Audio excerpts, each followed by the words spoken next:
Frishta's business has nearly come to a halt.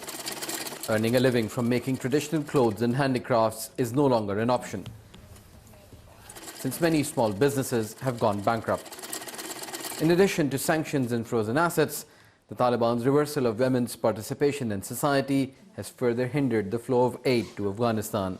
Frishta is struggling to keep up morale for her 7 children, whose education has suffered for years, first because of the pandemic and then the Taliban takeover. It's been 1 year that they have been promising and haven't done anything.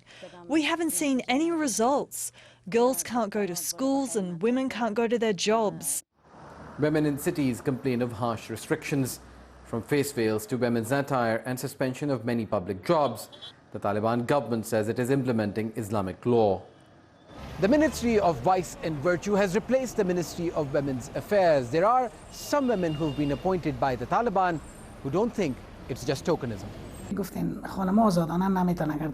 Saying that women can't go around the city or do their jobs freely isn't accurate.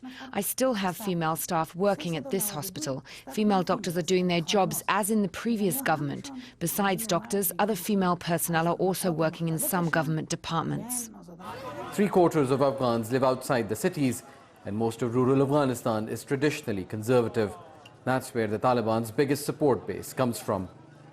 Nilofer is a teacher, and despite her brothers being unemployed in this government, she supports the Taliban. She says a majority of women in Afghanistan wear what she calls the hijab in their own way. And that's an Afghan tradition, not a Taliban rule. Wouldn't most women from Afghanistan look at you and hear you and think that you've been brainwashed and this is not what most women of Afghanistan want? We aren't brainwashed. I teach the Quran. Islam has given rights to women like inheritance, education, to become a professor and anything they want to be.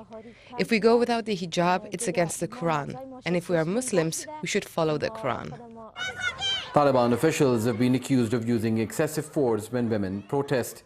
They in turn want women to organize protests after seeking permission, and they also cite safety and security as concerns.